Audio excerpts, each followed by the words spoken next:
நம் அனைவருக்கும் அருளும் சமாதானம் உண்டாயிருப்பதாக. ஆமேன். நாளில் வாசித்து தியானிக்க நாம் தெரிந்து கொண்டிருக்கிற திருமறை பகுதி, ஏற்கனவே நாம் வாசித்த யோவானின் புத்தகம் 11ஆம் அதிகாரம் 17 முதல் 27 வரை உள்ள வசனங்களை மறுபடியும் நாம் வாசித்து தியானிப்போம். இயேசு போய் சேர்ந்த போது அவனை கல்லறையில் வைத்து 4 நாளாயிற்று என்று கண்டார்.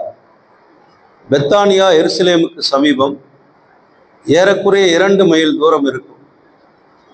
யூதரில் அநேகர் மார்த்தாள், மரியாள் என்பவர்கள் சகோதரனின் நிமித்தம் அவர்களுக்கு ஆறுதல் சொல்ல வந்திருந்தார்கள்.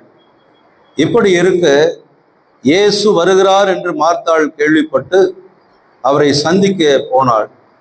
மரியாளோ வீட்டிலே உட்கார்ந்திருந்தாள்.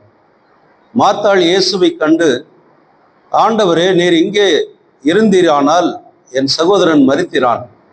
இப்பொழுதும் நீர் கடவுளிடம் கேட்டுக்கொள்ளுகிறவைகள் எவைகளோ அவைகளை கடவுள் உமக்கு தருவார் என்பது எனக்கு தெரியும் என்றாள். இயேசு அவளிடம், உன் சகோதரன் எழுந்திருப்பான் என்றார். அதற்கு மார்த்தாள், கடைசி நாள் உயிர்த்தெழுதலில் அவன் எழுந்திருப்பான் என்று எனக்கு தெரியும் என்றார். இயேசு அவளிடம், உயிர்த்தெழுதலும் ஜீவனும் நானே. என்னில் விசுவாசம் வைக்கிறவன் மரித்தாலும் பிழைப்பான். உயிரோடு இருந்து என்னில் விசுவாசம் வைக்கிறவன் எவனும் என்றைக்கும் மரிப்பதே இல்லை. இதை நம்புகிறாயா என்றார். அதற்கு அவள், ஆம் ஆண்டவரே, நீரே கிறிஸ்து, தேவகுமாரன், உலகத்தில் வருகிறவர் என்று நம்பியிருக்கிறேன் என்றாள் என்பது. செபிப்போம். அன்பின் ஆண்டவரே, உயிர்த்தெழுதலின் முதற் பலனானவரே, முதல் ஆதாம் பாவத்திலும் மரணத்திலும் விழுந்த போது 2ஆம் ஆதாமாகி நீரோ மரணத்திலும் உயிர்த்தெழுதலும் எங்களையும் இணைத்து நித்திய வாழ்வில் எங்களை இணைத்தவர்.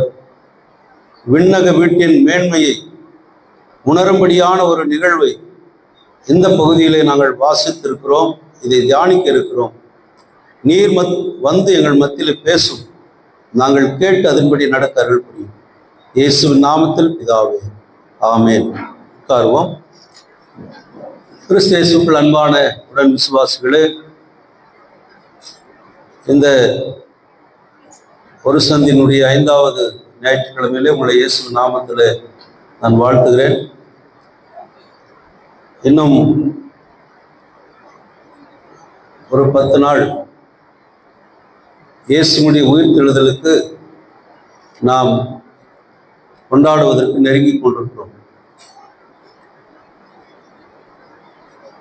ஆனால் அவர் வாழ்ந்த காலத்தில் அநேக மக்களை சுகமளித்தவர், அற்புதங்களை செய்தவர், பலரை உயிரோடு எழுப்பினவர் என்ற செய்தியெல்லாம் நாம் அறிந்திருக்கிறோம்.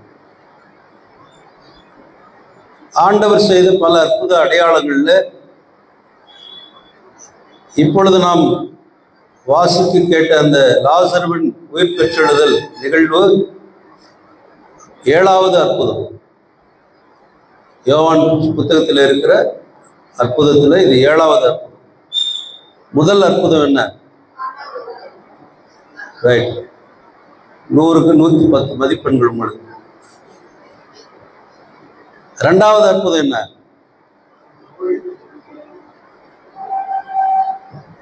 பத்து மார்க் வாபஸ் வாங்கிட்டார்.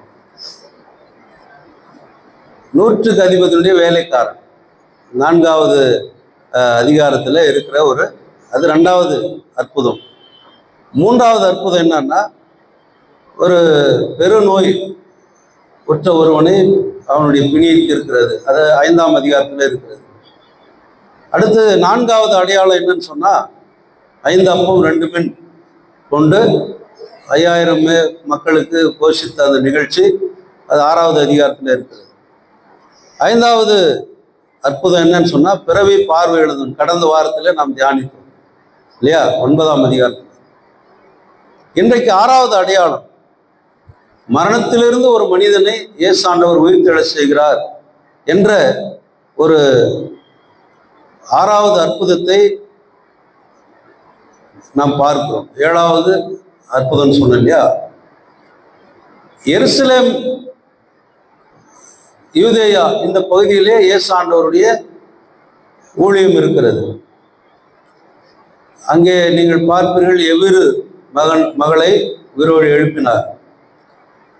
அப்புறம் நாயனூர் விதவையினுடைய மகனை உயிரோடு எழுப்பியிருக்கிறார். இப்படி பல அற்புதங்களை செய்த ஆண்டவர் இங்கே ஒரு புதுமையான ஒரு அற்புதத்தை செய்கிறார். அங்கெல்லாம் மரித்து கொஞ்ச நேரத்தில் அவர்களை உயிரோடு எழுப்பியிருக்கிறார். ஆனால் இங்கே மரித்து 4 நாட்களுக்கு பிறகு உயிரோடு எழுப்புகிறார். இது உலகத்திலே நாம் கேள்விப்பட்டிருக்கிற முதல் அற்புதம். அன்பானவர்களே, பெத்தானியா என்ற ஒரு சிறிய கிராமம் எருசலேமிலிருந்து ஒரு 2 மைல் தூரம். 2 மைல்னு சொன்னால் ஏறக்குறைய ஒரு 3.5 கிலோமீட்டர் இருக்குன்னு நினைக்கிறேன். அப்படிதானே?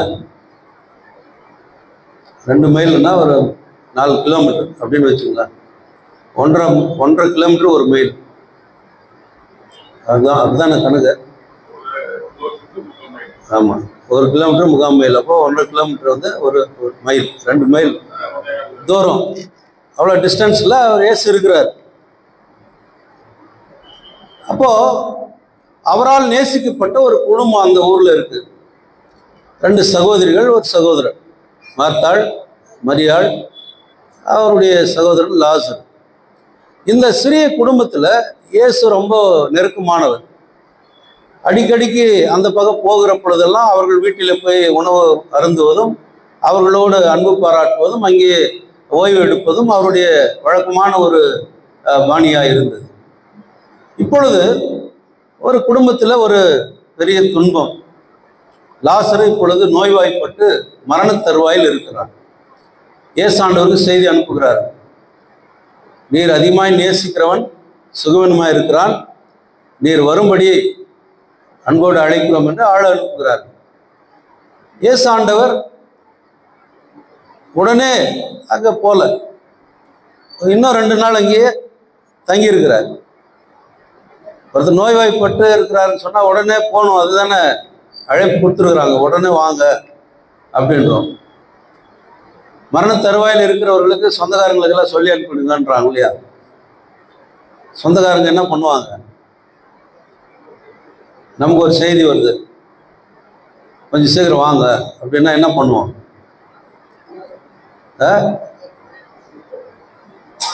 ஒரு 2 நாள் போகலான்னு சொல்லுவீங்களா? என்னம்மா இப்படி வந்துட்டுக்கிறாருன்னா, ஐயோ நீ சொன்னீங்களா, அப்படியே இருக்கிறதெல்லாம் போட்டுட்டு அடிச்சுக்க பிடிச்சிக்கின்னு அப்படியே வந்துட்டேன் சொல்கிறோமா இல்லையா? அந்த அவசரம். ஆனால் இவர் அவசரம் காட்டல. இவருக்கு இதே வேலை தான் இவருக்கு இயேசு. ஆனால் அவர் கல்யாணத்தில் கூட மரியாள் வந்து சொல்கிறாங்க, அப்பா ரசம் தீர்ந்து போச்சு, ஏதாவது செய்ப்பார். ஏம்மா உனக்கு என்னது என்ன, போய் வேலையை பாரு, உன் வேலையை போய் பாரு, என் வேலை இன்னும் வரல. தாமதிக்கிறார் என்று நாம் என்ன செய்யக்கூடாது? இவர் அதை உதாசீனப்படுத்துறான்னு நினைக்கிறது இல்லை.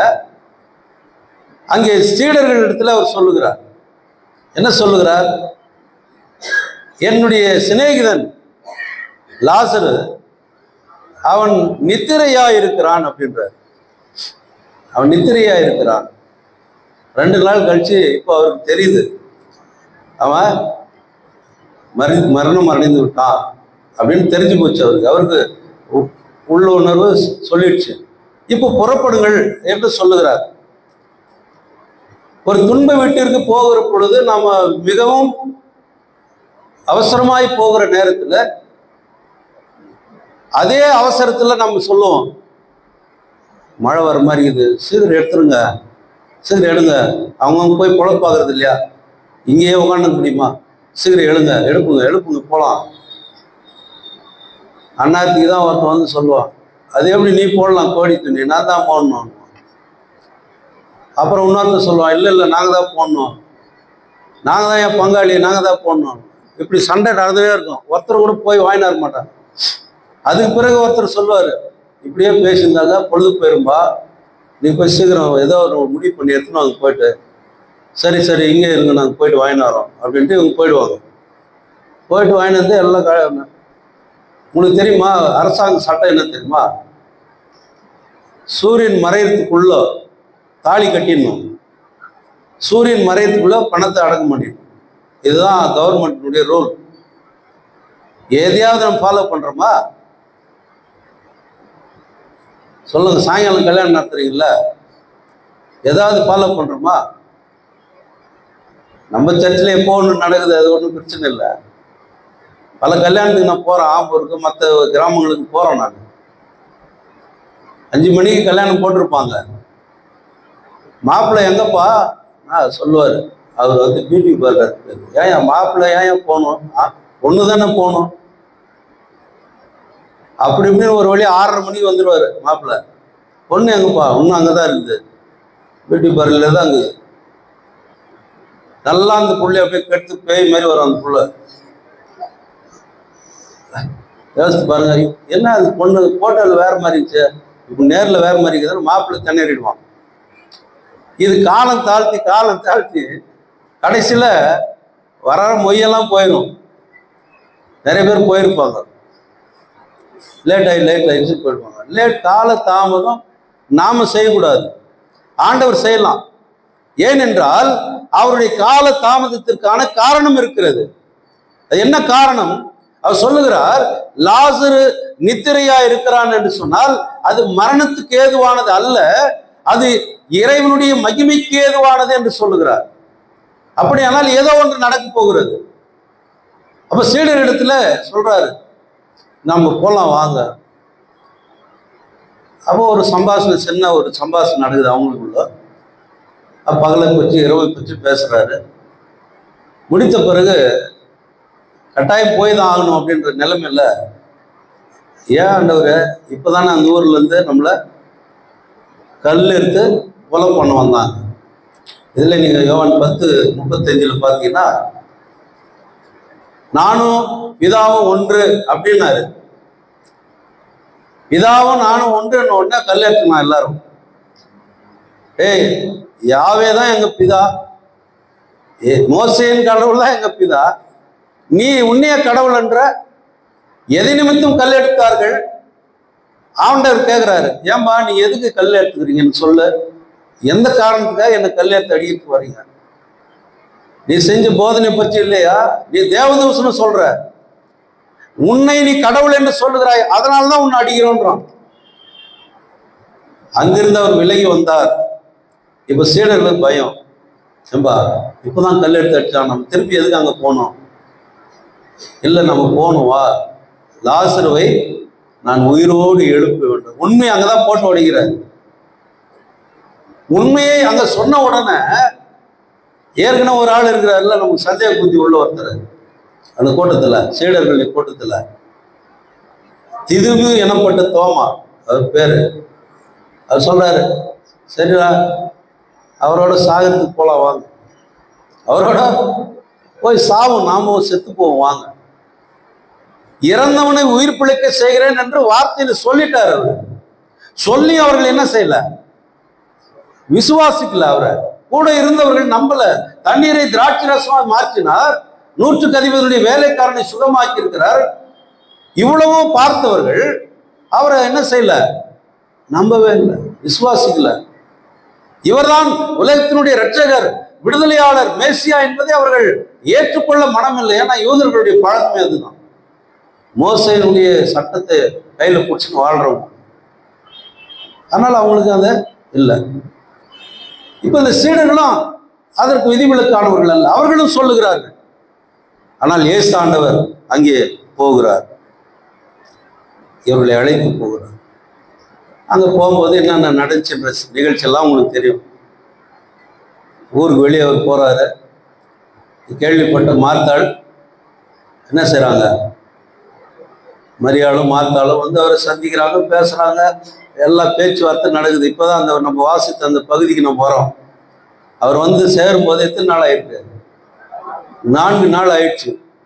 இப்போ 4 நாள் ஆன உடனே துக்கம் விசாரிக்க நிறைய பேர் அவங்க வீட்டாண்ட இருக்கிறாங்க. ஜனங்க ஆறுதல் சொல்ல வந்திருக்காங்க. ஆறுதல் சொல்ல வந்தவர்கள் இயேசு வருகிறார் என்று மார்த்தாள் கேள்விப்பட்டு அவரை சந்திக்க போகிறாள். மரியாள் வீட்டிலே தான் இருக்கிறாங்க. போன உடனே அந்த அம்மா சொன்ன செய்தி என்ன? நீங்க இங்க இருந்திருந்தா சகோதரன் செத்து. அந்த அம்மாவுக்கு ஒரு விசுவாசம் என்ன? இயேசு இருந்தால் அங்கே சுகம் உண்டு. அவன் நோயில் இருந்தால் அவன் என்ன இருப்பான்? விடுதலை அடைந்திருப்பான். ஆனா இப்ப செத்து போயிட்டான். இப்போ உன்னால எதுவும் செய்ய முடியாது. நோயா இருந்திருந்தா நீ என்ன செய்திருக்கலாம்? சுகமடைந்திருக்கலாம். ஆனா இப்போ அப்போ உன்னுடைய பிரசன்னம் இல்லையே, நீ இல்லையே. இப்போ செத்த பிறகு வந்திருக்கிற என்ன பிரயோஜனம்? இப்போ ஆண்டவர் அந்த அம்மாவிடத்துல பேசுகிறார். அம்மா, உன் சகோதரன் என்ன செய்வான்? பிழைத்து. அப்ப அவங்களுக்கு ஒரு நம்பிக்கை இருந்தது. சதுசேயர்களுக்கும் அந்த நம்பிக்கை இருந்தது. என்னன்னா, உயிர்த்தெழுதல் உண்டு, மரித்தவர்கள் உயிரோடு எழுவார்கள் என்ற நம்பிக்கை யூதர்களுக்கு மட்டுமல்ல, சதுசேயர்களுக்கும் அங்கே இருந்தது. ஆனால் பரிசேயர்களுக்கு அந்த நம்பிக்கை இல்லை. அவர்கள் உயிர்த்தெழுதல் இல்லை என்று சாதிக்கிறவர்கள். ஆனால் சதுசேயர் அப்படி இல்லை, உயிர்த்தெழுதல் இருக்கு என்று சாதிக்கிறவர்கள் இவர்கள் சதுசேயர்கள். இவர்களோடு யூதர்களுக்கும் அந்த நம்பிக்கை இருந்தது. ஆகையினால மார்த்தாள் என்ன சொல்றாங்க? ஆமா ஐயா, நடக்கும், கரெக்ட், நான் கூட கேள்விப்பட்டிருக்கிறேன். எப்ப நடக்கும் அது? உயிர்த்தெழுதலின் நாளில் அவன் எழுந்திருப்பான் என்று எனக்கு தெரியும். அந்த உயிர்த்தெழுதல் நாள் எது? கடைசி நாள். அன்புக்குரியவர்களே, இங்கே இயேசு ஆண்டவர் யார் என்பதை மார்த்தாள் அறிக்கையிடுகிறார். நீர் கிறிஸ்து மேசியா. இந்த சம்பாஷணைக்கு முடிவில் இரண்டாவது, நீர் உலகத்தில் வருகிறவர்.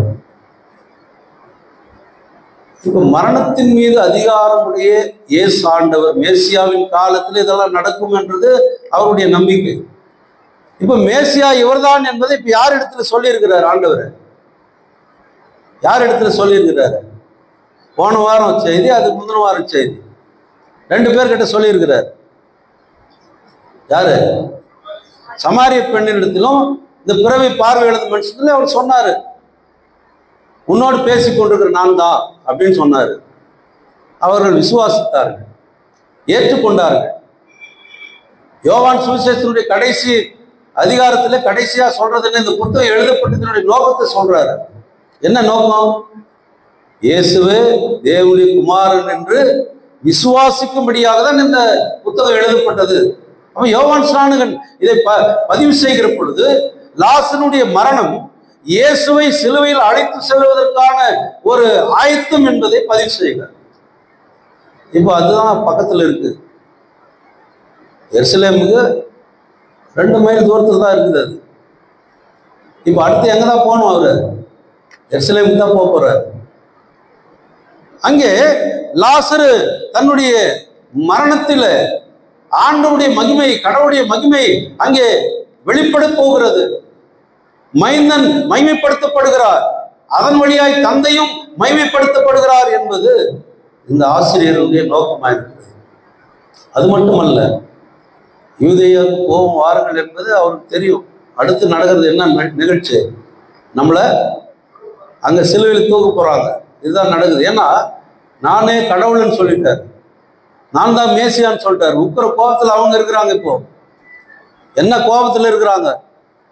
இவன் எப்படி இதை சொல்லலாம்? அப்பவே இவரை கொலை செய்து திட்டம் போட்டாங்க. இப்போ அதை ஊர்ஜிதப்படுத்துறாங்க. மரணத்திலிருந்து ஒரு மனிதன் உயிரோடு எழுப்புகிறான் என்று சொன்னால் இவனை நம்ம வச்சுக்க கூடாது. கொலை வெறி இப்போ அதிகமாகுது. இங்கே லாசரு நித்திரை அடைந்தால் அவனை உயிருடன் எழுப்போம். அதனால் மற்ற மக்களுடைய விசுவாசத்தையும் ஆண்டவர் அங்கே அதிகப்படுத்துகிற ஒரு நிகழ்ச்சியை நாம் பார்க்கணும். லாசரு அப்படின்னு சொன்னா கடவுள் உதவுகிறார் அப்படின்னு அர்த்தம். லாசருடைய பேருக்கு அர்த்தம் என்ன? கடவுள் உதவுகிறார். கடவுள் உதவுகிறார் என்பது அவருடைய பெயரில் மட்டும் இல்லை, அவருடைய வாழ்க்கையிலும் அது நடந்தது. இதுதான் பவுல் சொல்றார், நீ ஒருவேளை கிறிஸ்து உனக்குள் இருந்தால் நீ மாம்சத்தின் படி வாழ்கிற மனிதன் அல்ல. நீ யாரு? ஆவியின் படி வாழ்கிற மனிதன். இப்ப லாசரு மாம்சத்தின்படி வாழ்ந்த மனிதனாய் இருந்தவனை இப்பொழுது ஆண்டவர் ஆவியின் மனிதனாய் மாற்றுகிறார். அவருடைய ஆவி இங்க அவனை உயிர் பெற்று எழ செய்கிறது. மரண வீட்டிலே, துக்க வீட்டிலே ஆறுதல் சொல்ல வந்திருந்த மக்கள் எல்லாரும் இயேசுடைய அந்த வருகையை பார்த்து ஆச்சரியப்பட்டார். இவ்வளவு பெரிய குரு இவங்க வீட்டுக்கு வந்திருக்கிறாரு அப்படின்னு ஆச்சரியப்பட்டாங்க. எல்லாம் கண்ணீரோடு இருக்கிறாங்க. இயேசுவும் அவர்களோடு என்ன செய்யறாராம்? அழுதார் அப்படின்றதுதான் செய்தி. 35வது வசனம் இந்த பைபிள்ல மிக சிறிய வசனம் அப்படின்றோம் நம்ம. ஆனா இயேசு கண்ணீர் விட்டார் அப்படின்னா நம்முடைய துக்கத்திலே, நம்முடைய பாடுகளிலே, நம்முடைய வேதனைகளிலே, நம்முடைய கண்ணீரிலே அவரும் கலக்கிறார். அதனால்தான் மரண வீட்டுக்கு முதல்ல போன்றாங்க. மரண வீட்டுக்கு முதல்ல அவங்க துக்கத்துல பங்கு கொள், அவர்களுக்கு ஒரு ஆறுதலா இருக்கும். அன்புக்குரியவர்கள், இங்கே சகோதரிகளுடைய விசுவாச அறிக்கை பாருங்க. இயேசுவை மேசியா என்றும் இயேசுவை உயிர்த்தெழுதல் நாயகன் என்றும் அவர்கள் அறிக்கையிடுகிறார்கள். நீரே கிறிஸ்து தேவகுமாரன் உலகத்தில் வருகிறவர் என்று நம்பி இருக்கிறேன். எவ்வளவு பேர் சாட்சி இல்லையா? அதான் விசுவாச அறிக்கை. ஆனால் நீங்க பாருங்க, இயேசு கூட வந்தவங்களுக்கு அந்த விசுவாசம் இல்லை. முதல்ல மாத்தாளுக்கு அந்த விசுவாசம் இல்லை. இப்ப மரியாளுக்கும் அந்த விசுவாசம் இல்லை. இப்ப மரியாளும் கூட சேர்ந்துக்கிறாங்க. அந்த அம்மா கூட சேர்ந்து இயேசுவிடத்துல பேசுகிறார்கள். அந்த அம்மா வந்தோன்னு சொல்லுது, நீங்க இருந்தீங்கன்னா என் சகோதரர் செத்துருக்க மாட்டானே ஆண்டவரு. அப்போ அந்த அம்மா கிட்டே அவர் சொல்றாரு, ஆவியில் துடிப்படைந்து அவர் கண்ணீர் விட்டாருன்னு பார்க்க. அன்புக்குரியவர்களே, இப்போ அவர் சொல்றாரு அவங்களுக்கு, நானே உயிர்த்தெழுதலும் ஜீவனுமாயிருக்கிறேன். என்னில் விசுவாசம் வைக்கிறவன் மரித்தாலும் பிழைப்பான். அப்போ அடுத்த செய்தி நமக்கு சொல்றாரு, உயிரோடு இருந்து என்னை விசுவாசிக்கிறவன் எவனும் மரணத்தை என்றைக்கும் காண்பது. அப்ப இன்றைக்கு எவ்வளவுதான் நமக்குள்ள விசுவாசம் இருக்கு? நம்முடைய விசுவாசத்தினுடைய அளவுகள் என்ன? ஒருவேளை நாம் விசுவாசத்தோடு இருக்கிறோம் என்று சொல்லுகிறோம், ஆனால் நம்முடைய வாழ்க்கை நடைப்பிணமாக தான் இருக்கிறது என்பது என்னுடைய ஒரு சொல்லு. ஏன்னா இஸ்ரவேல் மக்கள் அவர்கள் பாபிலோனின் சிறையிருப்பில் இருக்கிற பொழுது, கடவுள் நம்மை கைவிட்டு விட்டார் என்று அங்கலாய்த்து கொண்டிருக்கிற பொழுது, அவர்கள் உயிரற்ற பிண்டங்களாய் இருக்கிற பொழுது, கடவுள் ஏன் அவர்களை இந்த நிலைக்கு கொண்டு வந்தார் என்பதை அவர்கள் உணராத சூழ்நிலையில கடவுள் அவர்கள் மீது இரக்கம் கொள்ளுகிறார். என்ன இரக்கம் கொள்ளுகிறார்? என்னை விட்டு அவங்க போனதுக்கு காரணம் அவங்க பாவங்க தப்பா, அவருடைய அக்கிரமங்கள் தான். ஒருவேளை அவங்க அக்கிரமத்தை பாவத்தை விட்டு அவங்க திரும்பினா நான் அவர்களுக்கு என்ன செய்வேன்? அவர்களுக்கு வாழ்வு கொடுப்பேன். அவர்கள் எப்படி இருக்கிறாங்க? எசேக்கியேலை பள்ளத்தாக்குக்கு கொண்டு போறாரு. பள்ளத்தாக்குல நீ என்ன காண்கிறாய்? உயிரற்ற எலும்புகள் குவியல் குவியலாக இருக்கிறது. இந்த உயிரற்ற எலும்புகள் உயிரடையுமா? எலும்பு உயிரடையுமா? முடியாது. எலும்பு உயிரடையுமா? முடியாது. ஆனால் ஆண்டவர் என்ன சொல்றாரு? உயிர் அடையும் என்றாரு. எப்படி? நான் அதற்கு சதையை கொடுத்து, நரம்புகளை கொடுத்து, அதுக்கு இரத்த ஓட்டத்தை கொடுத்து, என்னுடைய ஆவியை நான் அதற்கு கொடுக்கின்றாரு. அப்போ கடவுளுடைய ஆவி அவருடைய சரீரத்தில் இஸ்ரவேல் மக்களுக்கான ஒரு நம்பிக்கையை ஊட்டுகிற ஒரு வாழ்க்கை, விசுவாசத்தின் வாழ்க்கை ஆண்டவர் அவர்களுக்கு கொடுக்கிறார். நான் உங்களை கட்டுவேன், உங்களை பெரிய ஜனமாக்கும், நீங்க பழகி பெருகுவீர்கள், உங்களுக்கு ஒரு தேசம் உண்டாகும், கவலைப்படாதீங்க. நீங்க சொல்றீங்க நாங்க நடைப்பிணமா இருக்கிறோமேன்னு சொல்றீங்க. இல்ல, உங்களை உயிருள்ளவர்களாய் ஆண்டவர் நிச்சயம் மாற்றுவார். அப்ப செய்வது என்ன? நம்முடைய பாவங்களை நாம் அறிக்கை செய்யணும், நம்முடைய பாவங்களை ஒத்துக்கொள்ளணும். நான் கடவுளுக்கு விரோதமான மகள் என்பதை நாம் அறிக்கையிட வேண்டும். ஏனென்றால் நாம் விசுவாசத்தில் நடைப்பிணமாக இருக்கிறோம். சீடர்கள் கேட்டாங்க போயிட்டு, எங்களுக்கு அதிக விசுவாசம் வரணும், என்ன செய்யலாம்? அவர் சொன்னார், நீ விசுவாசித்தால் இந்த கடுகு விதையாள விசுவாசம் தான் போதுமே, நீ விசுவாசத்தோடு இருந்தா அந்த மலையை பார்த்து போய் இதில் உழுன்னு சொன்னா அது என்ன செய்யும்? பெயர்ந்து போய் கடல்ல உழுமே. அப்ப விசுவாசத்தோடு நீங்க இல்லையே அப்படின்னு சொன்னா, விசுவாசத்தோடு இந்த மலை தூக்கி போய் போடனா அது போய் உழாது. அது இல்லை. அந்த அளவுக்கு உங்களுடைய நம்பிக்கை இருக்கணும்ன்ற, அந்த அளவுக்கு உங்களுடைய நம்பிக்கை இருக்கணும். ஆண்டவர் மேல விசுவாசத்தில் இருக்கிற நாம், நானே உயிர்ப்பும் ஜீவனுமா இருக்கிறேன் என்று சொன்னவர் சாதாரண ஆள் இல்லை. அவருடைய சொல் சாதாரண சொல் அல்ல. அவருடைய வார்த்தை சாதாரண வார்த்தை அல்ல. இந்த உலகத்தில் நாம் செய்கிற எல்லா அற்புதங்களும் அதிசயங்களையும் நான் செய்வது அல்ல, அவர் செய்வது. கிரெடிட் எனக்கு. அற்புதத்தை செய்யறது யாரு? அவரு. பேய ஓட்டுறது யாரு? அவரு. வியாதியை சுகமாக்குறது யாரு? அவரு. கிரெடிட் யாருக்கு? கிரெடிட் யாருக்கு? அவருக்கு தானே. ஆனா அவருக்கு இல்லை. அவர் என்ன செய்யறாரு? நீ எதானா செய், நான் உனக்கு செய்ய வேண்டிய நன்மைகளை செய்து கொண்டுதான் இருப்பேன். என்னை விசுவாசிக்கிறவன் அப்படின்றாரு. விசுவாசத்தை துவக்குகிறவரும் முடிக்கிறவர் அவர் தானே. வசனம் சொல்லுது. விசுவாசத்தை நமக்குள்ள துவக்கிறது யாரு? அவர் தான். முடிக்கிறது யாரு? அவர் தான். எப்போ முடிக்கிறாரு? நம்ம உயிரோட இருக்கிற வரையிலும் அந்த விசுவாசத்தை எனக்குள்ள இருக்கிற, நான் மரித்தாலும் பிழைப்பேன். அதுதான் நம்முடைய நம்பிக்கை. அப்போ மரணத்தை குறித்து நம்ம பயப்பட வேண்டிய அவசியம் இல்லை.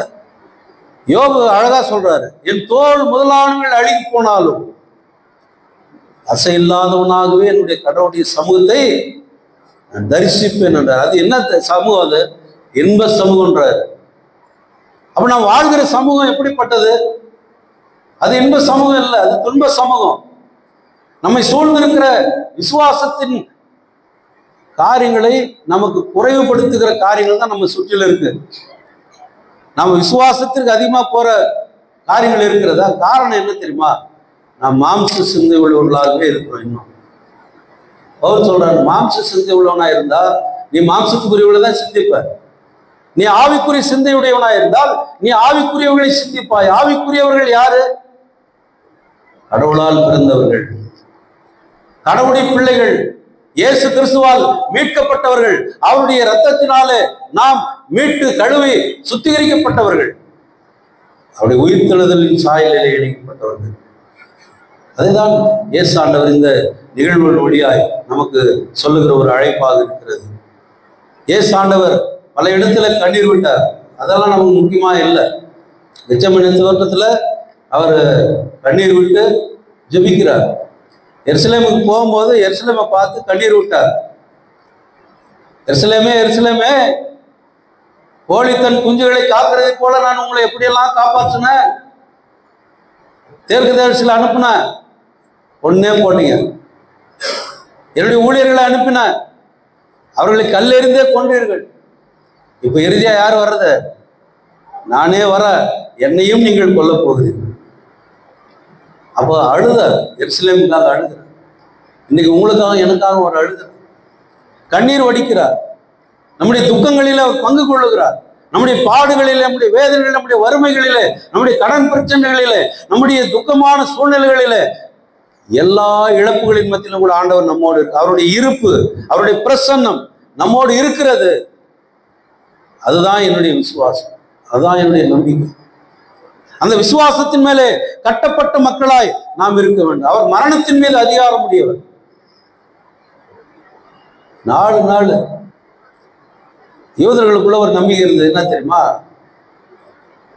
ஒருத்தர் செத்து போயிட்டா 3 நாள் அவனுடைய ஆவி அந்த கல்லறையாண்டே சுத்துமா. ஒருவேளை அவனை உயிரோட எழுப்பணும்னு சொன்னா மந்திர தந்திரம்லாம் இருக்குல்ல, அந்த மந்திர தந்திரம்லாம் அந்த கல்லறையாண்ட போய் செஞ்சோம்னா 3 நாள்ல அவன் உயிரோடு எழுந்துருவான். சில நேரத்துல 3 நாளுக்கு பிறகு அவனை என்ன செய்ய முடியாது? எதுவுமே செய்ய முடியாது. 3 நாளைக்கு பிறகு அந்த மரணம் அடைந்தவன் அவ்வளோதான், முடிஞ்சு போச்சு கதை. அதனால தான் அவங்க என்ன செய்வாங்க, 3ஆவது நாள் போயிட்டு நறுமணம், வாசஸ்தைலங்கள் இதெல்லாம் பூசுவாங்க. இந்த வீட்டில் இருக்கிற இந்த அம்மா தான், மரியாள் தான், இயேசுக்கு ஏற்கனவே பூசிடுச்சு தைலத்தை. இப்போ அவரை இப்போ 3ஆவது நாள் முடிஞ்சிச்சோன்னா 4ஆவது நாள் என்ன பண்ணுறோம்? அதுதான் நம்ம போய் என்ன பண்ணிட்டு வந்துடுறோம். மூணாவது நாள் என்ன பண்றோம் நம்ம? பால் ஊத்திட்டு வந்துடுறோம். பால் ஊத்திட்டு வந்துடுறோம். அதுல வேற அவங்க என்னென்ன விருப்பப்பட்டு சாப்பிட்டு இருந்தாங்களோ அந்த சாப்பாடெல்லாம் ஒரு இலையில வச்சு அவங்களுக்கு வச்சுட்டு நம்ம வரோம். அவங்க சாப்பாடு போறதில்ல, ஆனா நம்முடைய நம்பிக்கை அது அவங்களுக்கு திருப்தி பெரியமா. அவங்க 4வது நாள் போய் வைக்கிறது. அது நீங்க ஏன் 3வது நாள் போய் வைக்கிறீங்க? ஏம்மா ஏன் 3வது நாள் வைக்கிறீங்க? 4வது நாள் ஏன் வைக்கல? கிறிஸ்தவர்கள் மட்டும் வைக்கல. இதை இந்த சடங்கு யார் செய்யறது? உலகத்தில் இருக்கிற எல்லா மக்களும் செய்யறாங்க. கிறிஸ்தவர்கள் மட்டும் இல்லை, இந்துக்கள் மட்டும் இல்லை, இஸ்லாமியர்கள் மட்டும் இல்லை, எல்லாம் செய்யறாங்க. அவர்களுக்கும் உயிர் தெழுதல் நம்பிக்கை இருக்குன்றதுதான் அர்த்தம். நமக்கு இருக்க அந்த நம்பிக்கை. மற்றவர்களுடைய நம்பிக்கை என்னன்னா, இவன் பேயா தெரியக்கூடாது, இந்த பொண்ணு பேயா தெரியக்கூடாது. 3 நாள் அது என்ன எண்ணம்? சாந்தி அடைவு. சில நேரத்தில் இந்த வாலிபு பிள்ளைகள் செத்துட்டாங்கன்னா, கல்யாணம் ஆகாத செத்துட்டாங்கன்னு வச்சுக்கோங்க, அது கோழி என்ன பண்ணுது? அது கூட ஒரு கோழியை வச்சு, அதே மாதிரி சனிக்கிழமை யாருன்னா செத்துட்டான்னு வச்சுக்கோங்க, சனி போனோம் ஏன்னா உண்மையாக கூட்டு போகிறான். ஆனால் எதுக்கு நம்ம என்ன பண்ணுறோம்? ஒவ்வொரு ஊர்லேயும் ஒரு சடங்கு இருக்கு. ஒரு கோழியை அது கூட கட்டி என்னமா அங்கே போய் நீ சுடுகாட்டில் போன உடனே அங்கே சுடுகாட்டில் ஓதுறான் பாரு ஒருத்தான், அவனுக்கு அன்றைக்கி வேட்டை. அவனுக்கு வீட்டில் கோழி குழம்பு சாப்பாடு அவனுக்கு ரெடியாக இருக்கு. எனக்கு தெரிஞ்ச ஒருத்தர் இருந்தார் ஆம்பூரில், எங்கள் ஊர் சுடுகாட்டில். அவர் வந்து மந்திரம்லாம் சொல்லுவார். அவர் பேரை நாங்கள் வந்து பலூன்னு வச்சுக்கோம். பலூன் வியாபாரம் பண்ணுவார். நடுவில் இதெல்லாம் வந்து செய்வார். எங்கள் ஊரில் இந்துக்கள் யாருன்னா இருந்தால் வருவார். அவரை எல்லாரும் கலாய்க்குவானுங்க போட்டு, பலூன்னு இல்லைன்னு என்னன்னா பேசுகிறா நீ, நான் அதெல்லாம் இன்னும் பேச மாட்டேன். அது அவர் செய்வார். என்ன சொல்கிறாரு, வெட்டியான்னு சொல்லுவாங்க இல்லையா, அந்த வேலையை செய்வார். அப்போது செஞ்சு முடிச்சுட்டு எல்லாரும் போயிட்ட பிறகு அவர் என்ன பண்ணுவார், டவுலுக்கு போட்டுன்னு வரல, அந்த டவுலை கீழே போட்டு அங்கே வாழைப்பழம், தேங்காய், வெத்தலைப்பாக்கு, இந்த கோழி இதெல்லாம் இருக்குல்ல, எல்லாத்தையும் ஒரே இதில் போட்டு மூட்டை கட்டி இந்த தோல் மேலே போட்டுன்னு போடுவார். யோ பலூன்னு வேட்டையா இன்னைக்கு அப்படின்னா, புத்தி இல்லாதவனுங்க இங்கே ஒன்றா சாப்பிட்ற பொருளை போட்டு போகிறானுப்பா, நம்மளுக்கு என்ன பயன்பட்டுன்னு எதுவும் போகிறோம். நீங்கள் யோசிங்க, அது அவனுக்கு எப்படிப்பட்டதாக இருக்குது, உணவாக இருக்கிறது. ஆனால் வைக்கிற நமக்கு அது நம்பிக்கையாக இருக்குது. இப்போ அந்த நம்பிக்கையை நாம் கொச்சைப்படுத்துகிறது இல்லை, அந்த நம்பிக்கையை ஆண்டவர் மேலே வைக்கிறான். அவன் எதுக்கு வைக்கிறான்? இவன் ஆத்ம சாந்தி அடையும், இவனை பரலோகத்துக்கு எடுத்துன்னு ஆண்டவர் கடவுள் எந்த மதத்தில் இருக்கிறோன்னு அதை தான் செய்யறான். நாம ஒரு படி மேல போய் உயிருள்ள கடவுள், ஜீவனுள்ள கடவுள், என்னை அவர் ஜீவனோடு வைப்பார், இந்த உலகத்துல மட்டுமல்ல மறு உலகத்திலும் வைப்பார் என்பதுதான் நம்முடைய நம்பிக்கை. அப்போ இங்கே இயேசு ஆண்டவர் எசேக்கியேல் தீர்க்கதரிசியின் காலத்தில் எப்படி நடைப்பணமாயிருந்த உயிரிழந்த எலும்புகள் உயிர் பெற்றது, அதே போல இன்றைக்கு விசுவாசத்தில் நடைப்பணமாக இருக்கிற நம்மை அவர் விசுவாசத்தில் நிலைநிறுத்தி நம்மை உயிருள்ள மக்களாய், ஜீவனுள்ள மக்களாய் நம்மை வழிநடத்த அவர் விரும்புகிறார். இங்கே அந்த கல்லறைக்கு அருகில் நடந்த நிகழ்ச்சி நமக்கு தெரியும். கல்ல போய் புரட்டுன்றாரு. இந்த அம்மா சொல்லுது 4 நாள் ஆகும் ஐயா அப்படின்னா என்ன அர்த்தம்? 4 நாளைக்கு பிறகு ஒரு பாடி எடுத்தா எப்படி இருக்கும்? அது நாற்று அடிக்கும் இல்லையா? அது நாற்று அடிக்கூடாதுன்னா 3வது நாள் இயேசுக்கு நறுமண தைலம் பூசத்துக்கு போனாங்க அந்த அம்மாங்க. ஆனால் அங்கே இல்லை பாடி, ஏன்னா அது உயிரோடு இருந்துச்சு. இப்போ நாருமே அப்படின்றாங்க, அவருடைய விசுவாச குறைவு. அது இயேசு வந்தா அங்க என்ன செய்யும்? அங்க மரண வாசனை கிடையாதுங்க. இயேசு நமக்குள் இருந்தால் அங்கே ஜீவ வாசனை, அங்கே மகிழ்ச்சியின் வாசனை, சமாதானத்தின் வாசனை அங்கே. ஏன்னா நாம அழிவுள்ள வித்தினால் அல்ல, அழியாதன வித்தினாலே நாம் ஜெனிப்பிக்கப்பட்டவர்கள், நாம் பிறந்தவர்கள். அப்ப நமக்கு மரணமே இல்லையா? நமக்கு மரணம் இல்லையா?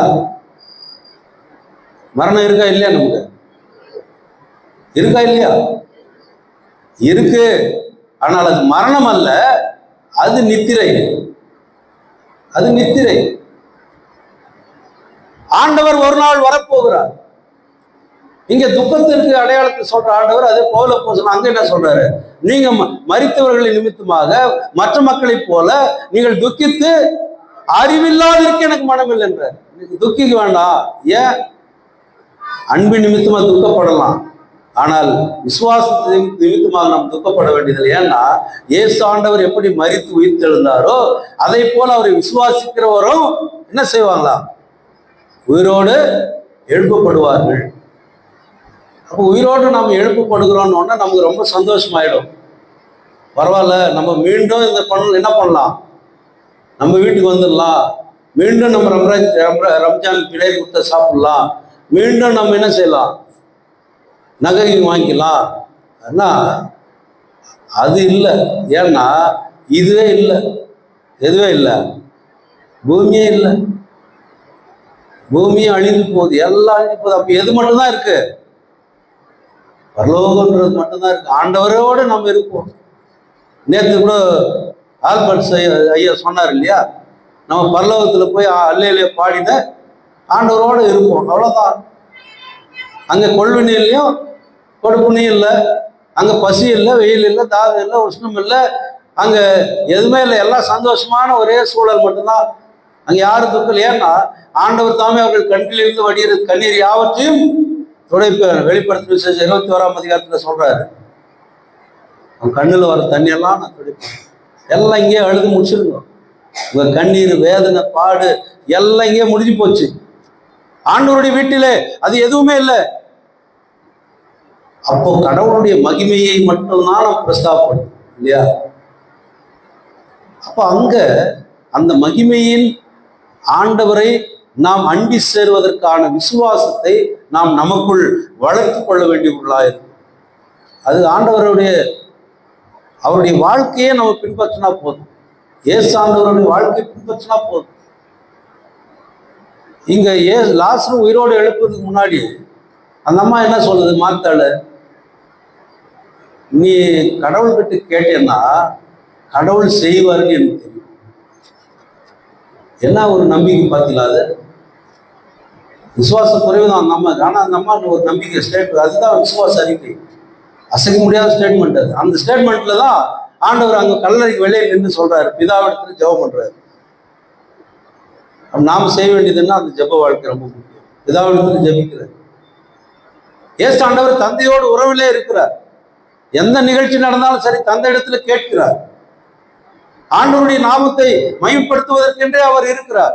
மரணத்திலும் கடவுளை மகிமைப்படுத்துகிற தந்தையுடைய சித்தத்தை நிறைவேற்றுகிற ஒரு மகனாக அவர் இருக்கிறார். லாசருவே வெளியே வா. மரித்தவன் அப்படியே எழுந்து வரான். அப்போ அங்க துணியை சுத்தி வச்சிருப்பாங்கல்ல, அவனை சீலைகளை அவிழ்த்து போடுங்கள்.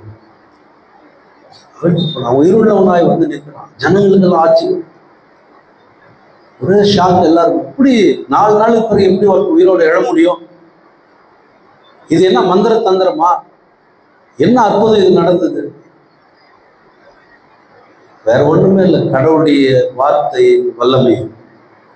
ஆண்டவர் இயேசு கிறிஸ்துவுடைய வல்லமையான வார்த்தை, லாசருவே வெளியே வா.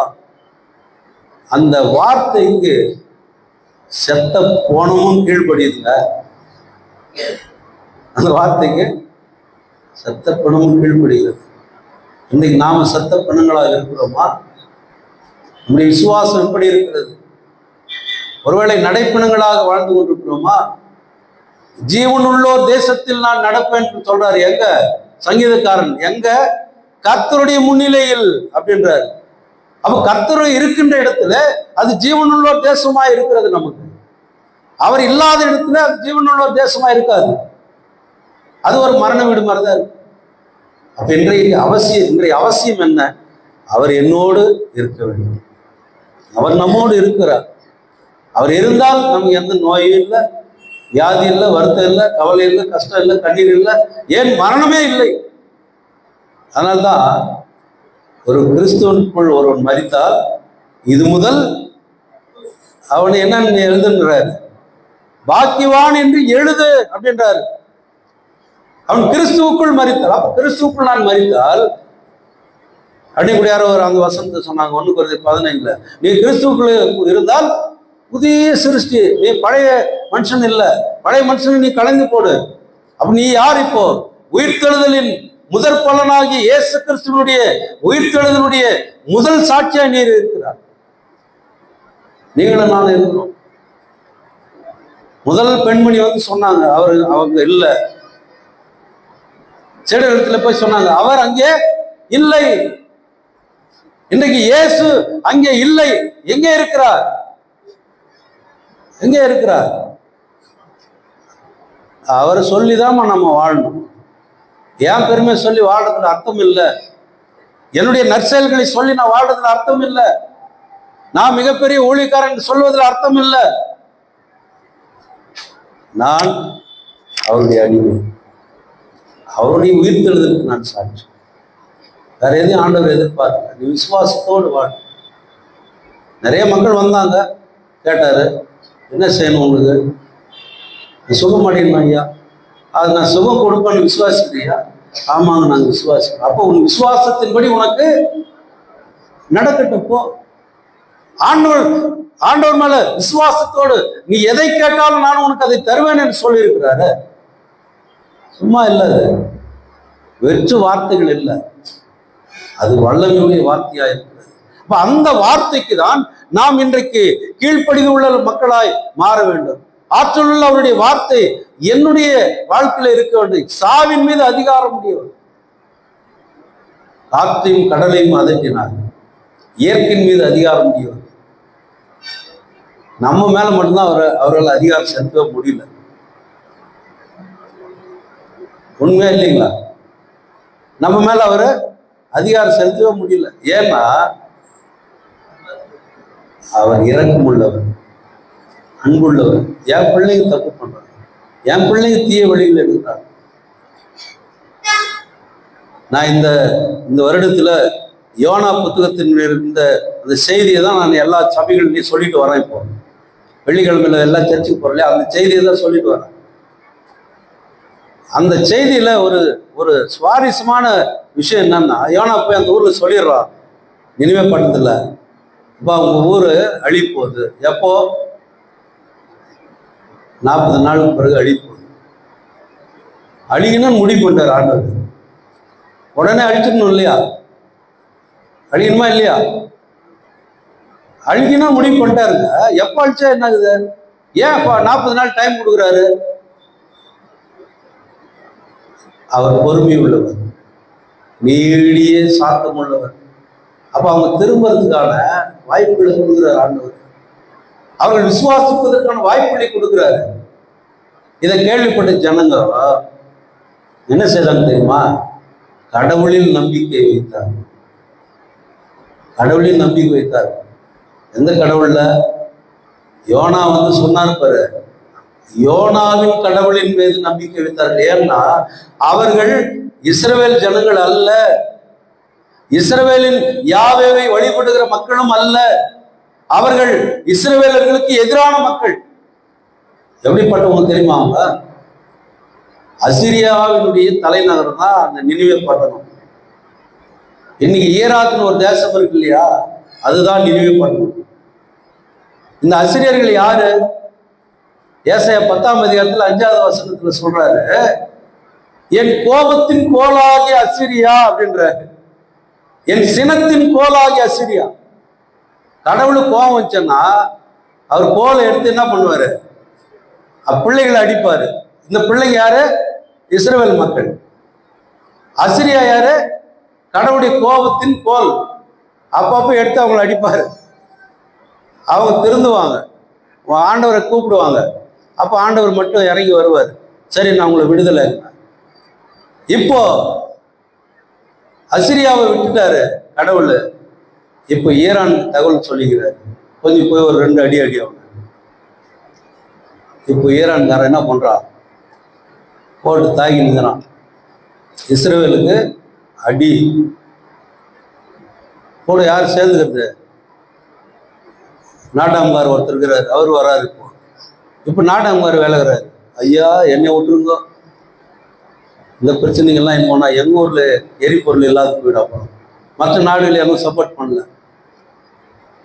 அப்போ வேற்று நாட்டு மக்களையும் ஆண்டவர் நேசிக்கிறார் என்பதற்கு யோனா தீர்க்கதரிசன காலத்தில் நினைவே பட்டணத்துடைய அழிவிலிருந்து அதை தப்பிக்கிறார். என்ன நடத்தி தெரியுமா? ஜனம் விசுவாசித்தாங்க, சாம்பல்ல உட்கார்ந்தாங்க, உபவாசித்தார்கள். அந்த ராஜாவுக்கு இந்த செய்தி எட்டும்போது ராஜா போய் சொல்றான், ஐயா